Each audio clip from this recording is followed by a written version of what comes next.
Olá pessoal, tudo bem? Voltamos a mais um vídeo. Para começarmos, aquele recadinho de sempre. Para você dar uma força aqui para que esse vídeo possa alcançar mais e mais pessoas e com isso mais e mais pessoas possam ser tocadas aí pelo direito processual civil, aperta o like, dá uma curtida, aperta o sininho e compartilhe esse vídeo com os seus colegas, tudo bem? Então vamos lá. No vídeo anterior, nós falamos sobre arbitragem. Nós ainda estamos fazendo a playlist sobre jurisdição. Como você sabe, jurisdição é um mundo. Então é natural que a gente vá dividindo esses assuntos para ficar uma forma mais fácil de se passar o conteúdo.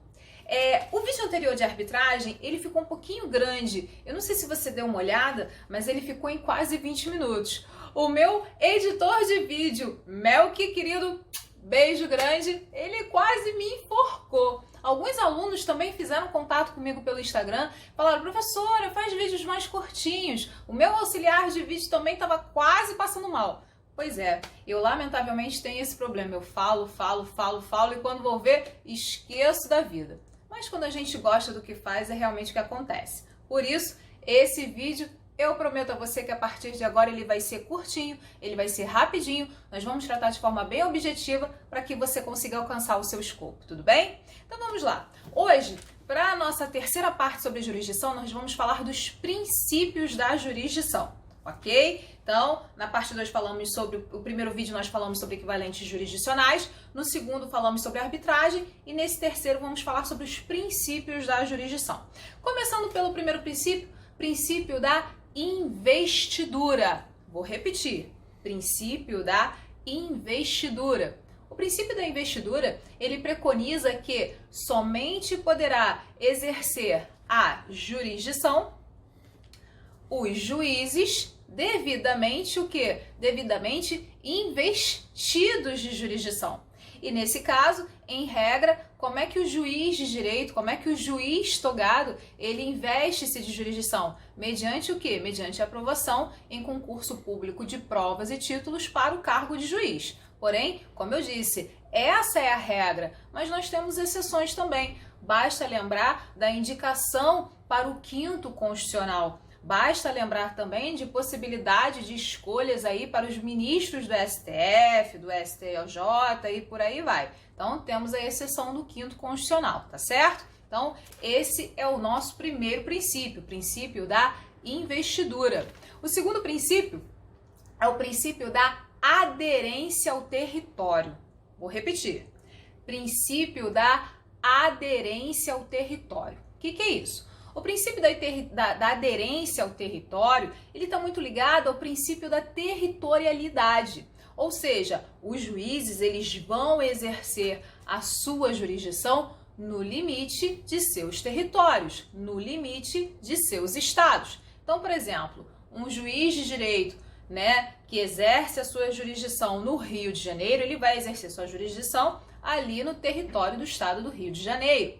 Entretanto, você também, caro aluno, deve ficar bem ligadinho, não pode esquecer que nós temos tribunais que exercem jurisdição em todo o território nacional. Por exemplo, Supremo Tribunal Federal e Superior Tribunal de Justiça. Então, não esqueça disso, tá bom? O terceiro princípio é o princípio da inevitabilidade. É isso mesmo. Desculpa, é que eu tô seguindo o meu roteiro para eu não fugir. É o princípio da inevitabilidade.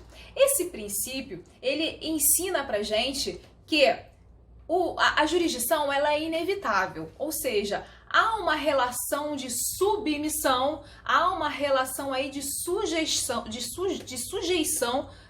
das partes perante o Estado juiz. Então, a jurisdição que é exercida, a solução do conflito, ela vai ser aplicada às partes de forma inevitável, haja vista que a jurisdição, como vocês sabem, ela decorre do poder estatal soberano, tá certo? Eu não sei se é que não dá pra vocês verem, mas eu tô aqui na companhia da minha gatinha, gravando esse vídeo. Ela tá aqui só de olho no meu roteiro. Mas vamos lá. O quarto princípio é o princípio da inafastabilidade do judiciário. princípio da inafastabilidade de jurisdição, também conhecido como princípio do acesso ao judiciário. Esse princípio, ele está descrito lá no artigo 5º, inciso 35 da sua Constituição Federal. Nós já falamos sobre ele no vídeo anterior, quando falamos sobre arbitragem. Pessoal, olha só, o princípio da inafastabilidade, o princípio do acesso ao judiciário, é aquele princípio que vai assegurar a toda e qualquer pessoa que estiver sofrendo ali uma lesão ou uma ameaça de lesão a algum direito, se socorrer do Poder Judiciário para defender os seus interesses, tá certo? Nós já falamos sobre ele e ao longo dos nossos vídeos nós vamos falar muito sobre ele também, tá certo?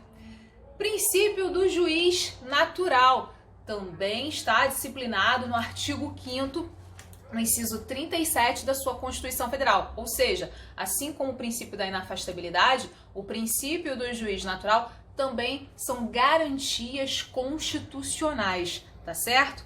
O princípio do juiz natural, ele ensina pra gente que toda e qualquer pessoa que estiver enfrentando ali, né, um processo, que estiver respondendo a uma ação, que for propor uma ação, ela terá direito, ela terá a garantia de um juiz natural, eleito, escolhido pelas vias processuais comuns. Ou seja, não teremos criação de tribunal de exceção, não teremos a criação de um tribunal específico para julgamento daquele caso. Isso é uma garantia também. Por isso que a jurisdição também tem o princípio do juiz natural. E temos, por fim, o princípio da inércia. Como eu falei, essa parte de princípios ia ser bem resumida. O princípio da inércia, gente, é aquele princípio que diz que o poder judiciário, a jurisdição, ela é inerte.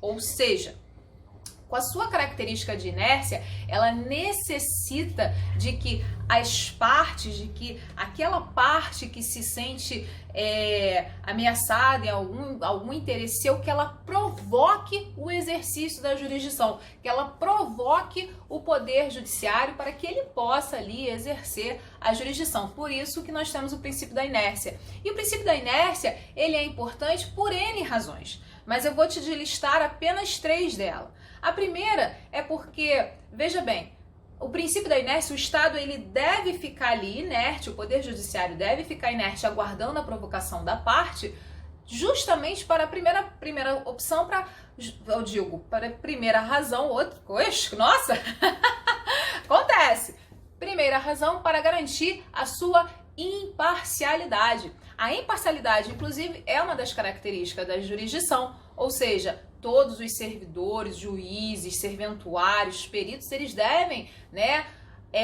exercer as suas funções estatais de forma imparcial, sem nenhum interesse naquele litígio. Então, o princípio da inércia se justifica também pela característica da imparcialidade da jurisdição.